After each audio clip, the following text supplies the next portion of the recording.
السلام عليكم ورحمة الله وبركاته. نحمده ونستعينه ونستغفره ونؤمن به ونتوكل عليه ونعوذ بالله من شرور أنفسنا ومن سيئات أعمالنا. من يهد الله فلا مضل له ومن يضلله فلا هادي له. وأشهد أن لا إله إلا الله وحده لا شريك له.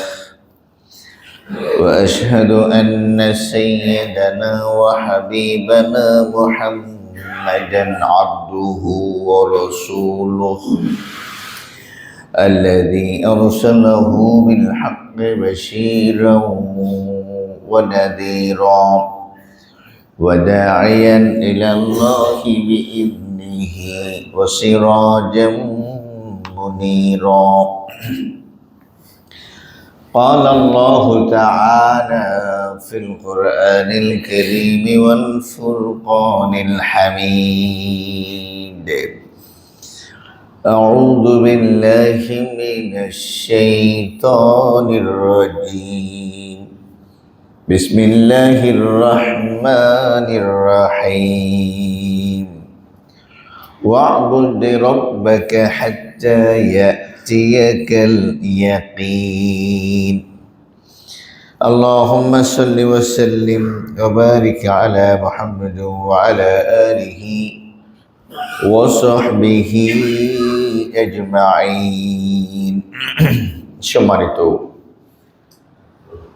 মুসল্লিয়ান আযম, আল্লাহ জাল্লা ওয়া আলার কোটি শুকর যে তিনি শাওয়াল মাসের প্রথম জুমায়, ঈদের পরের জুমায়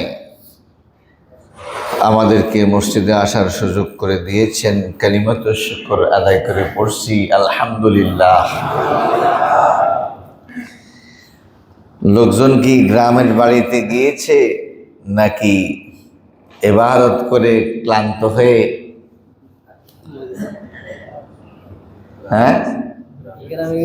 গ্রামে গেছে? যদি গ্রামে যায় তাহলে এটা খারাপ না, আর যদি রেস্টে যায় তাহলে এটা খারাপ। আমরা একসাথে রেস্টে যাব, আর সেটা হলো জান্নাতে যাওয়ার আগ পর্যন্ত থামা যাবে না। জান্নাতে যাওয়ার আগ পর্যন্ত থামা যাবে না, থেমে গেলেই সমস্যা। আর আরেকটা হলো মাহে রমজান, আমার ইবাদত, আমার বন্দেগী, এটা কতটা গ্রহণযোগ্য হয়েছে সেটা বোঝা যাবে এখন। কখন? আল হাসানাতু বাদাল হাসানাতে জাযাউ হাসানাহ। সৎকর্মের পরে সৎকর্ম করা সৎকর্মের পুরস্কার। নেক কাজের পরে নেক কাজ করা নেক কাজের পুরস্কার।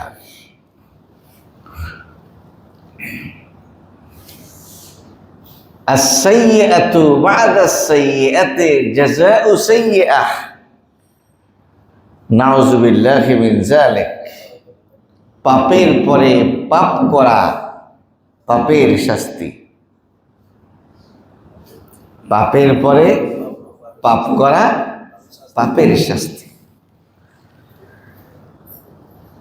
আমরা মনেকে মনে করি শাস্তি মনে হলো তাকে আল্লাহ পিটাই না কেন, তাকে আল্লাহ পাগল বানায় না কেন, কেন তার ঘর বাড়িতে আগুন জ্বালিয়ে দেয়া হয় না, এটাকে আমরা শাস্তি মনে করি। আরে শাস্তির জায়গা তো দুনিয়া না, যেমন পুরস্কারের জায়গাটাও দুনিয়া না। পুরস্কার কোথায় দেয়া হবে? মৃত্যুর পর।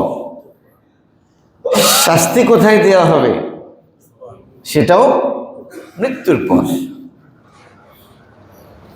সুতরাং এখন যারা পাপের পর পাপ, পাপের পর পাপ, পাপের পর পাপ করে যাচ্ছে, এবং এই অবস্থায় যাদের মরণ হবে, তওবা যাদের নসিব হবে না, তাদের তো শাস্তির পর শাস্তি চলতেই থাকবে। এজন্য মানুষ যদি একটা পাপ করে এবং যদি সতর্ক এবং সচেতন না হয়, তখন আরেকটা পাপের দরজা তার জন্য খুলে যায়। একটা নাফরমানি করলে আরেকটা নাফরমানি করার প্রতি তার আন্তরিকতা, তার মহাব্বত, তার ভালোবাসা তৈরি হয়ে যায়। এই জন্য কোনো একটি পাপ, এটা কেন যেন আরো একটি পাপের ফসল। আল্লাহ তাআলা আমাদেরকে বুঝার তৌফিক দান করুন। এই জন্য ঈদ যদি হয় আনন্দ, ইমাম হাসান আল বসরি রহমতুল্লাহ আলাইহি বলেছেন, ওই দিনটা হলো আনন্দের দিন কোনো একজন ব্যক্তির জন্য। রমজানের পরের দিন কেবলমাত্র ঈদের দিন নয়, জিলহজ মাসের 10ম তারিখ কেবলমাত্র ঈদের দিন নয়, বরং মুমিনের জন্য প্রকৃত ঈদের দিন হলো সেই দিন যেদিন তার দ্বারা কোনো নাফরমানি হয় নাই। আল্লাহর নাফরমানি না করাটাই হলো প্রকৃত আনন্দ। সেমাই খাওয়ার আনন্দ প্রকৃত আনন্দ নয়, গোশত আর রুটি খাওয়ার আনন্দ প্রকৃত আনন্দ নয়। প্রকৃত আনন্দ হলো যেই দিনটা আমার দ্বারা আল্লাহ তাআলার কোনো নাফরমানি হয়নি। ওই দিন জগতের আর কারোর জন্য ঈদের দিন না হোক, সেই দিন আমার জন্য হলো ঈদের দিন। কথা বুঝে আসছে? ঈদ যদি হয় আনন্দ, ঈদ যদি হয় খুশি, তাহলে মুমিন প্রতিদিন এই খুশি লাভ করতে পারে, এই আনন্দ লাভ করতে পারে, এই মজা তার জীবনে সে নিয়ে আসতে পারে। আল্লাহ তাআলা আমাদেরকে পাপ মুক্ত প্রতিদিনটাকে ঈদের দিন বানানোর তৌফিক দান করুন। সবাই বলেন আমিন। আরেকটা কথা বলে দেই এই ফাঁকে দিয়ে, পাপ বা গুনাহ মানুষ করবে, মানুষের মধ্যে করার প্রবণতা আছে। পাপ করার যোগ্যতা দিয়েই তাকে তৈরি করা হয়েছে। যেই যোগ্যতাটা ফেরেশতাদের নেই, তাদের খাবারের চাহিদা নাই, তাদের ঘুমের চাহিদা নাই, তাদের পাপ করার কোনো চাহিদা নেই। কিন্তু আমরা ফেরেশতার চাইতে শ্রেষ্ঠ হতে পারি এইভাবে যে আমাদের মাধ্যমে পাপ করার ক্ষমতা থাকার পরেও আমরা যদি পাপ না করি, অথবা শয়তানের ওয়াসওয়াসায়, মানবীয় দুর্বলতায়, পরিবেশের চাহিদায় পড়ে কখনো যদি আমাদের দ্বারা আল্লাহর নাফরমানি হয়ে যায়, তাহলে আল্লাহ তাআলার কাছে আবার মাপ চাইলে, আবার তওবা করলে আল্লাহ তাআলা আমাদেরকে পূর্ব অবস্থায় আবার ফেরত দান করবে।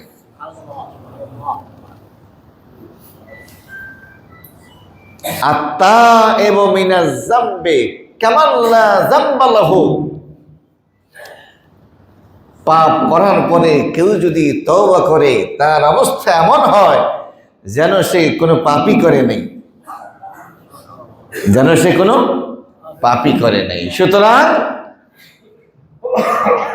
আমি আমার প্রত্যেক দিনটাকে ঈদের দিন বানাইতে পারি, প্রত্যেক দিনকে আমি আনন্দের দিন বানাইতে পারি, খুশির দিন বানাইতে পারি। প্রথমত আমি চেষ্টা করব আল্লাহ তাআলার কোনো নাফরমানি না করতে।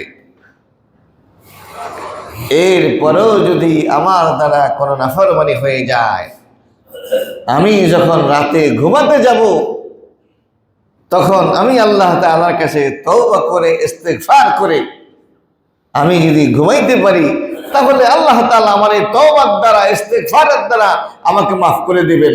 আমার ওই দিনটা গুনাহ থাকার পরেও সেটাও ঈদের দিনের শামিল হতে পারে। কিন্তু আমাদের দুর্ভাগ্য, আমরা অনেকে অনেক স্বপ্ন দেখি, আমরা অনেকে অনেক দিন বেঁচে থাকার স্বপ্ন দেখি, সেই জন্য মনে করি তওবা করব। তবে এখন না, আজকে না, আরো কিছু তওবা একসাথে জমাইয়া রাখি।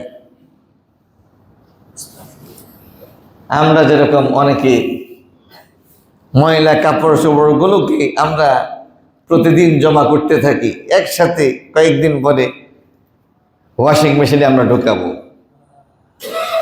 এইভাবে আমাদের মধ্যে অনেকে তার পাপগুলোকে জমা করতে থাকে। কেনা না, এই মাসে না, এই বছর না, ইনশাআল্লাহ আল্লাহ তাআলা যদি আমাকে তৌফিক দান করেন 2028 সালে আমি হজে যাব। এই ফাঁকে দিয়ে আমি একটু গোসাই লই, মানে গোসাইয়া মানে হলো পাপটা আরো যা আছে এগুলা সব করে লই। 28 সালে উনি হজে যাবেন, এই 3-4 বছর যা যা করার একটু করে নেবেন তিনি। ও ভাই, এই সুযোগটা যে আমি আপনি পাবো, কোনো নিশ্চয়তা আছে? আছে কোনো নিশ্চয়তা? কোনো নিশ্চয়তা নেই। পৃথিবীতে আসার সিরিয়াল আছে, কিন্তু পৃথিবী থেকে যাওয়ার কোনো সিরিয়াল নাই। বাবার আগে ছেলে মারা যাচ্ছে, দাদার আগে নাতি মারা যাচ্ছে। কি বলেন, ঠিক কিনা? এই জন্য আমরা মুমিন হিসেবে, একজন মুসলিম হিসেবে আমরা আমাদের প্রতিদিনকে ঈদের দিন, আনন্দের দিন, খুশির দিন বানাইতে পারি। প্রথমত আল্লাহ তাআলার নাফরমানি না করার মধ্য দিয়ে, দ্বিতীয়ত নাফরমানি হয়ে গেলেও তওবা এবং ইস্তেগফার করার মধ্য দিয়ে। কি বলেন, ঠিক কিনা? যেই দিন প্রতিদিনের তওবা প্রতিদিন করতে পারে, তার চাইতে সেরা সৌভাগ্যবান আল্লাহর এই সৃষ্টিতে আর কে আছে? সুবহানাল্লাহ। আর আরেকটা হাদিসের মধ্যে আসছে, তোমরা পাপের পরে আবার পুণ্য করো, পাপের পরে আবার পুণ্য করো, সেই পুণ্য তোমাদের পাপটাকে মোচন করে দেবে। সুবহানাল্লাহিল আযীম ওয়া বিহামদিহি। আল্লাহ তাআলা আমাদেরকে বুঝার তৌফিক নসিব করুন, সবাই বলেন আমিন। প্রিয় ভাইরা, রমজান মাস বিদায় নিয়েছে, কিন্তু রোজা বিদায় নেয় নাই, ঠিক কিনা? কোরআনের মাস বিদায় নিয়েছে, কোরআন বিদায় নিয়েছে। খবরদার, একসাথে সব ছুটিতে দিবেন না। রমজান ছুটিতে গিয়েছে, কিন্তু আল্লাহর কোরআন ছুটিতে যায়নি। রমজান আগামী বছর আসবে, কিন্তু সিয়াম এতদিন পর্যন্ত অপেক্ষা করার দরকার নেই। আমাদের লক্ষ্মীপুরের কৃতি সন্তান মাওলানা লুৎফুর রহমান সাহেবের একটা বক্তব্য গত কয়েকদিন আগে ভাইরাল হয়েছে। তিনি বলেছেন, আমার মন বলতেছে আমার ভিসা শেষ হয়ে গেছে, আমার মন বলতেছে আগামী রমজান পর আমি আর পাবো না। উনি এই রমজানের আগেই মারা গিয়েছেন, এই রমজানের আগেই তিনি মারা গিয়েছেন। তো আল্লাহ তাআলা কাউকে কাউকে এরকম ফারাসাত দান করেন, দূরদর্শিতা দান করেন। কি? দ্বীনি দূরদর্শিতা, ধর্মীয় দূরদর্শিতা আল্লাহ তাআলা অনেকের দান করেন। আবার অনেকের শয়তানি দূরদর্শিতা দান করেন। কিভাবে আগামী রমজানের আগে নিত্য প্রয়োজনীয় গুরুত্বপূর্ণ মালামাল সংগ্রহ করে গুদামজাত করে 1 বছরে 100 বছরে ইনকাম করা যায়, এরকম শয়তাইনা দূরদর্শী ব্যবসায়ী বাংলাদেশে আছে নাকি নাই?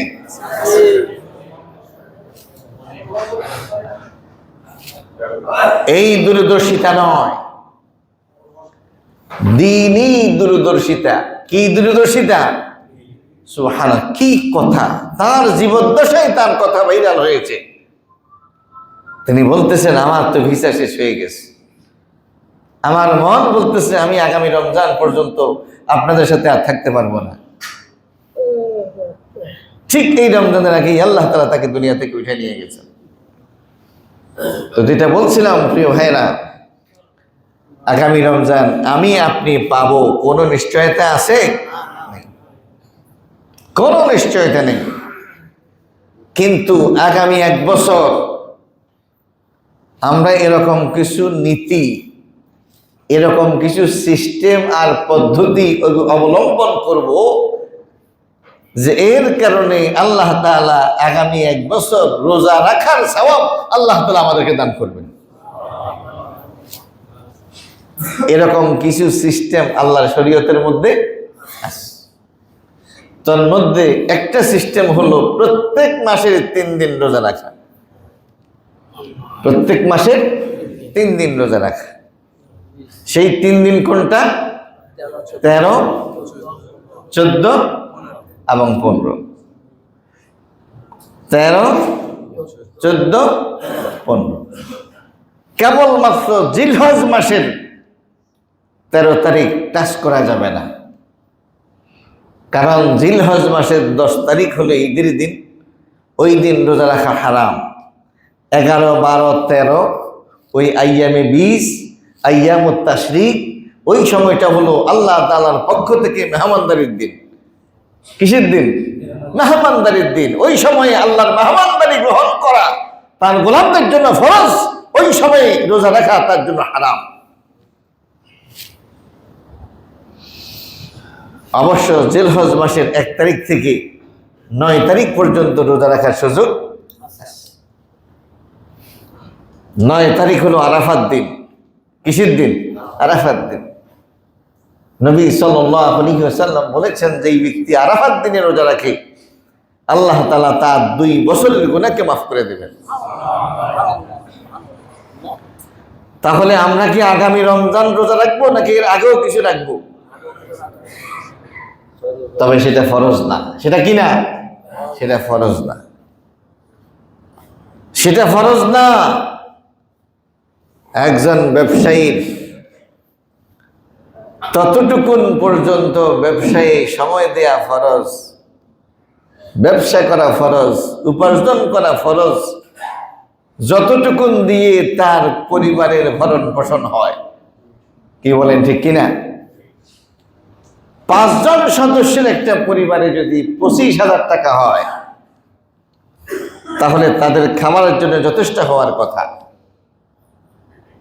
ভাষা ভাড়া যদি 15,000 টাকা হয়, তাহলে 40, আরো আনুষঙ্গিক মিলে গিয়া 50 অথবা 60,000 টাকা হলেই 5 জনের একটা পরিবারের মাস চলার কথা। কি বলেন, ঠিক কিনা?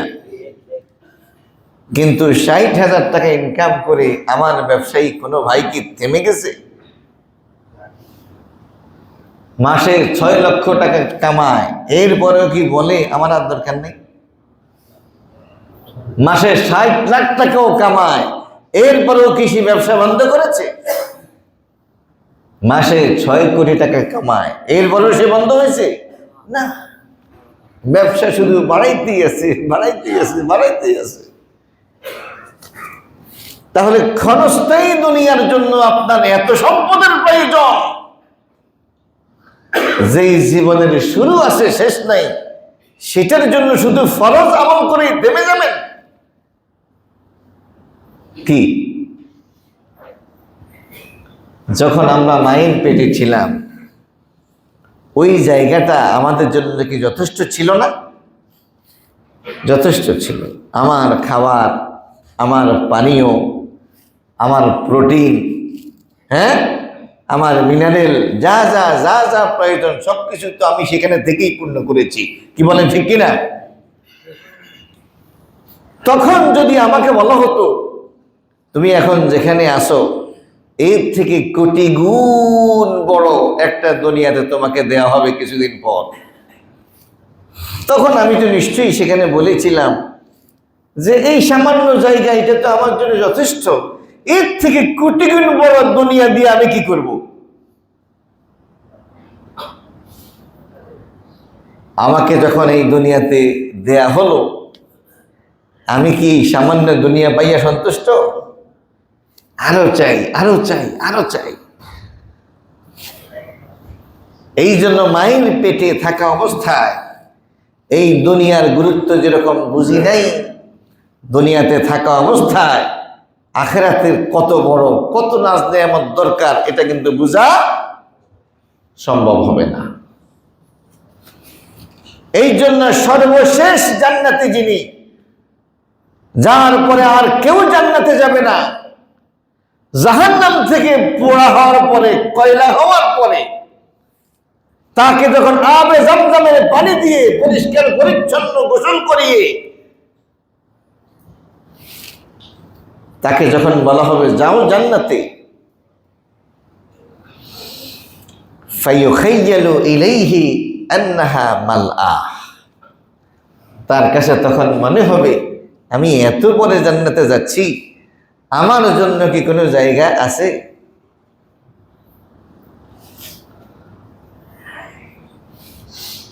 তাকে বলা হবে যাও তুমি জান্নাতে যাও। তার কাছে আমার মনে হবে আমার জন্য কি জান্নাতে কোনো জায়গা আছে? আমি এত পরে যাইতেছি, নিশ্চয়ই সবাই সবার জায়গা নিয়ে নিয়েছে। তিনবারের পরে যখন তাকে বলা হবে যাও তুমি জান্নাতে যাও, তোমার জন্য তুমি যে দুনিয়াতে ছিলা তার থেকে 10 গুণ বড় জান্নাত আমি আল্লাহ তোমার জন্য প্রস্তুত করে রেখেছি। সে বলবে আতাসখার ওয়া আনতাল মালিক, ও রাজাদিরাজ, হে মহান প্রভু, আপনি আমার সাথে টিটকারি করতেছেন? আমাকে দুনিয়ার 10 গুণ বড় জান্নাত আপনি দিবেন? কারণ সে তো চিন্তাই করতে পারে নাই, সুবহানাল্লাহিল আযীম ওয়া বিহামদিহি,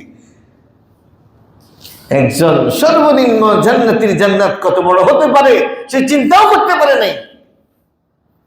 আল্লাহ বলবেন যে যাও তুমি জান্নাতে, তোমার জন্যই দুনিয়ার 10 গুণ বড় জান্নাত আমি আল্লাহ প্রস্তুত করে রেখেছি।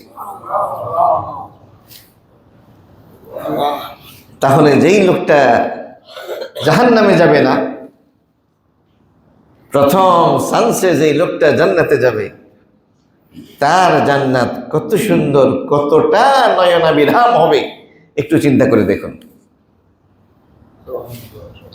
দুনিয়ার লোভী,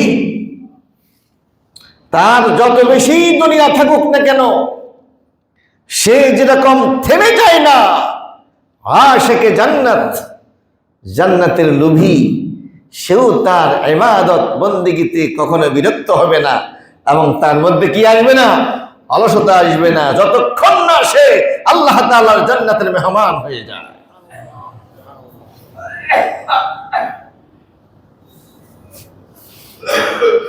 বিরক্তি আসার অর্থই হলো আমাকে শয়তান স্পর্শ করেছে,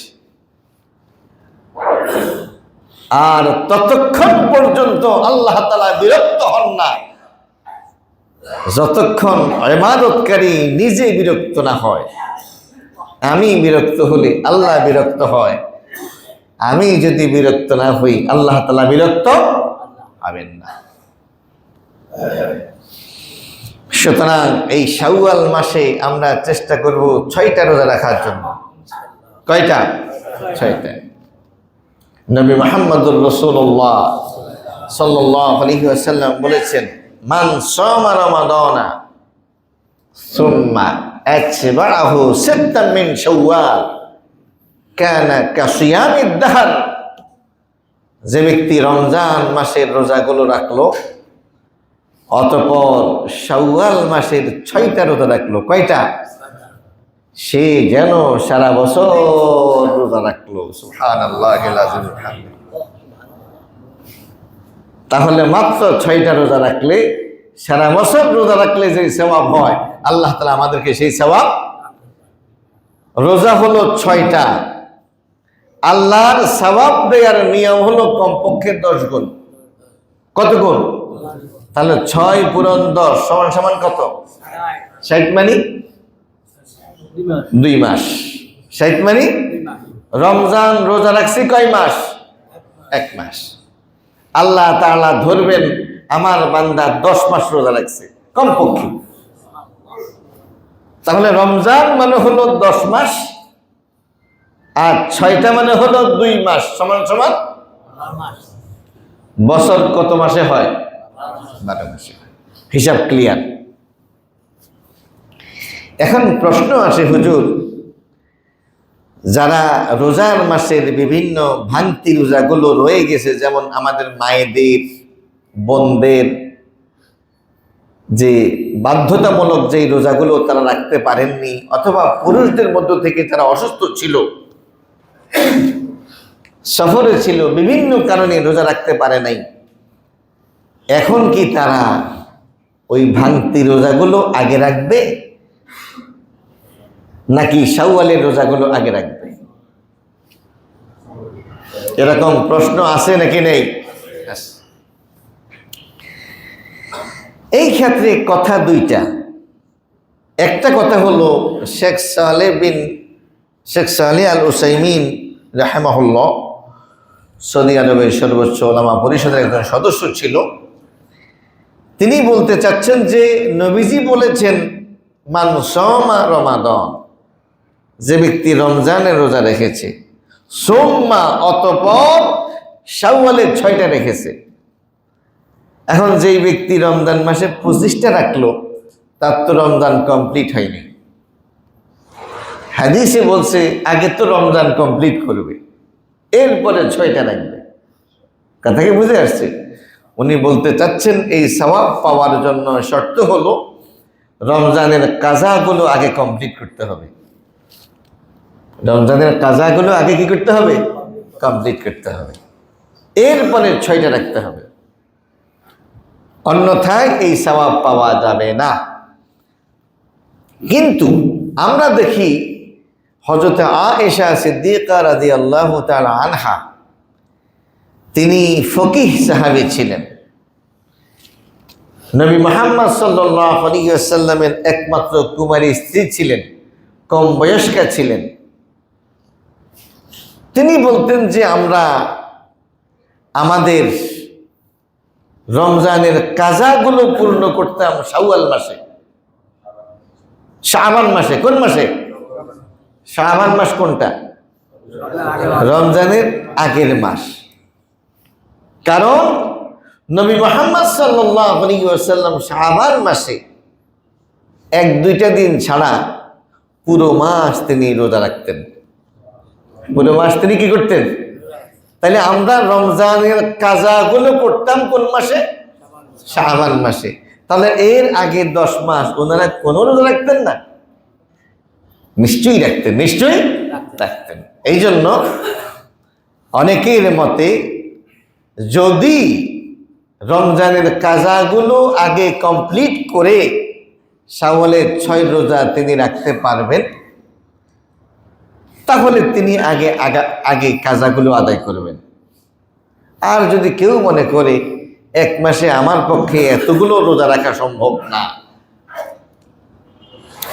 তাহলে তিনি আগে কি করবেন? শাওয়াল মাসের রোজা যেহেতু শাওয়াল মাসেই রাখতে হয়, আর কাজাগুলো যেহেতু আগামী রমজানের আগ পর্যন্ত রাখার সুযোগ আছে, সুতরাং তিনি যদি শাওয়াল মাসে 6টা রোজা রাখেন এবং পরবর্তী মাসগুলোতে তিনি কাজা করেন, আশা করা যায় তিনিও পুরো বছর রোজা রাখার সওয়াব পেয়ে যাবেন ইনশাআল্লাহ। সম্মানিত প্রিয় ভাইরা আমার,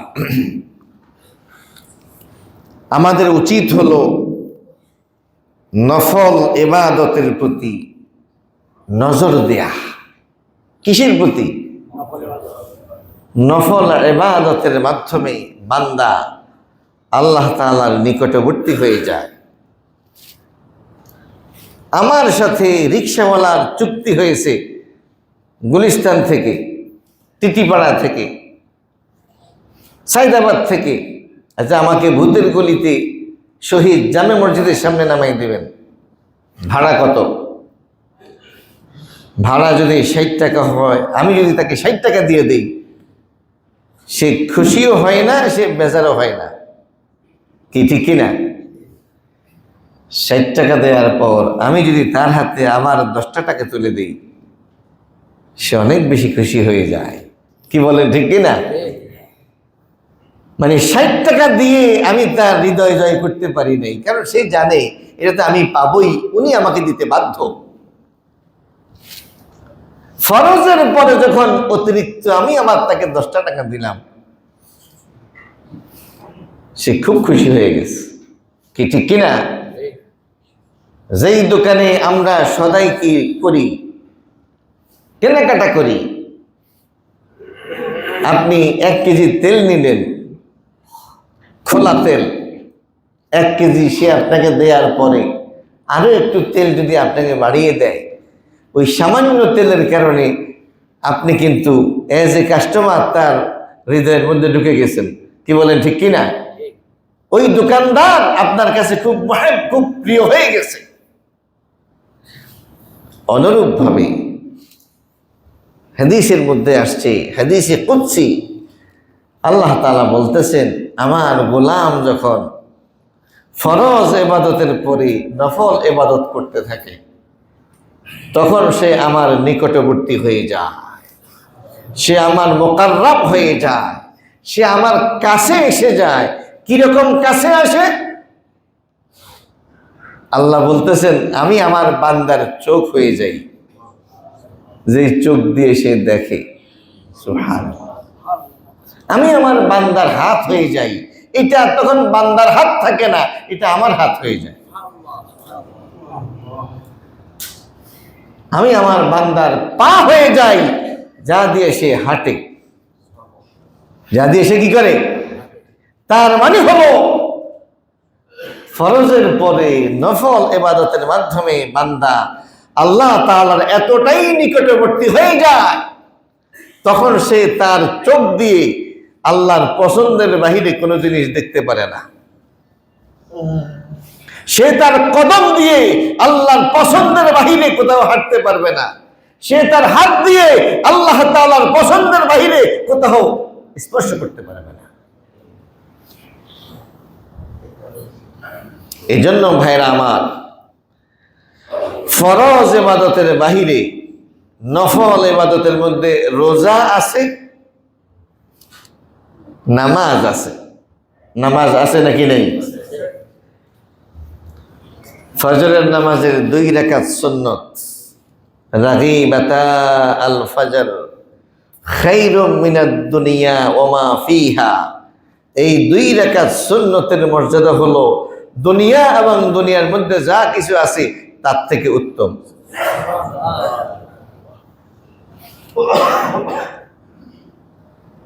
ফজরের নামাজের পরে বিছানায় বসে বসে জিকির আজকার করে ইশরাকের সময় হলে যেই ব্যক্তি ইশরাকের নামাজ পড়ে, যেন তার আমলনামার মধ্যে একটা কবুল হজ, একটা কবুল উমরা সওয়াব লিখে দেওয়া হয়েছে।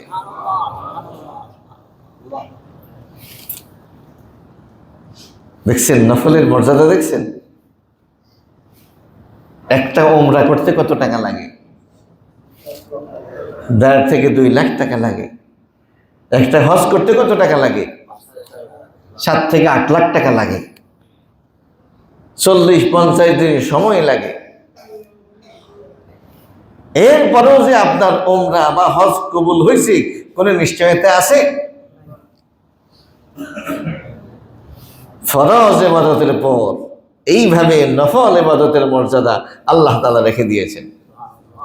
এই যে জোহরের নামাজের সময়, যেই ব্যক্তি জোহরের 4 রাকাত হলো ফরজ, এই 4 রাকাত কেউ যদি আদায় করে তার উপরে ফরজ দায়িত্ব আদায় হয়ে গেছে। এখন সে যদি তার আগে 4 রাকাত পড়ে, এরপরে 2 রাকাত সুন্নত 2 রাকাত নফল পড়ে, নবী মুহাম্মদ সাল্লাল্লাহু আলাইহি ওয়াসাল্লাম বলছেন তার উপরে জাহান্নামের আগুনকে আল্লাহ তাআলা হারাম করে দেবেন। চিন্তা করছেন অবস্থা? নবী মুহাম্মদ সাল্লাল্লাহু আলাইহি ওয়াসাল্লাম বলছেন যে ব্যক্তি প্রতিদিন 12 রাকাত নামাজ পড়ে, কত রাকাত কি পড়ে? নামাজ, সুন্নত নামাজ পড়ে। এটা আলাদা কোনো নামাজ না, ওই যে ফজরের আগে 2 রাকাত সুন্নত, জোহরের আগে 4 রাকাত সুন্নত, জোহরের পরে 2 রাকাত সুন্নত, মাগরিবের 3 রাকাতের পরে 2 রাকাত সুন্নত, এশার 4 রাকাতের পরে বেতরের আগে 2 রাকাত সুন্নত। মোট কত হলো? যে ব্যক্তি এই 12 রাকাত সুন্নতে মুআক্কাদা আদায় করে, আল্লাহ তাআলা তার জন্য জান্নাতে স্পেশাল একটা বাড়ির ব্যবস্থা করবেন।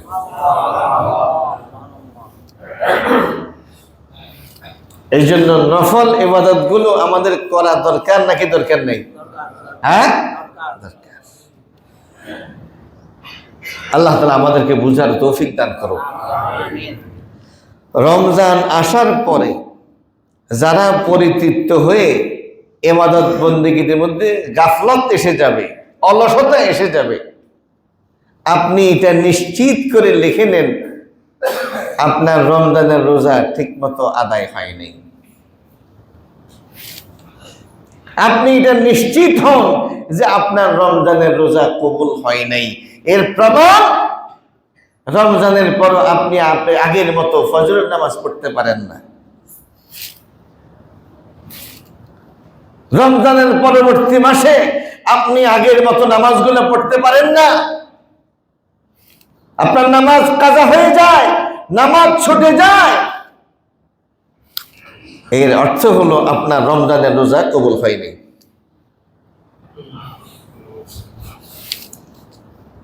আপনার জুমা যদি কবুল হয় আপনি আসর পড়তে পারবেন, আসর যদি কবুল হয় আপনি মাগরিব পড়তে পারবেন, মাগরিব যদি কবুল হয় আপনি এশা পড়তে পারবেন। কারণ আপনার নেক কাজের পুরস্কার হিসাবে আল্লাহ তাআলা আপনাকে আরো 1 ওয়াক্ত নামাজ পড়ার তৌফিক দান করবেন। কথা বুঝে আসছে? কথা আর বাড়াবো না। আসুন শাওয়াল মাসের 6টা রোজা আমরা রাখার চেষ্টা করব, আমাদের মা বোনদেরকে আমরা রাখার চেষ্টা করব। কথা বুঝে আসছে? বাসা বাড়িতে সময় একটু বেশি দিবেন, বাহিরে রাস্তাঘাটে একটু সময় কম দিবেন।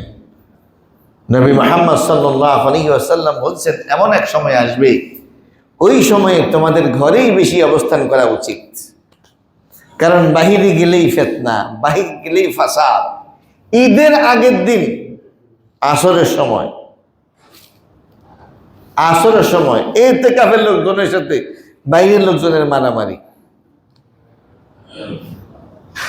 প্রায় 100 স্যাংরা ফলাফাইল। একজনের সাথে গন্ডগোল হয়েছে, সে তার সঙ্গীর সাথে 100 জনকে নিয়ে আসে। কি মস্তা, কি সাহস!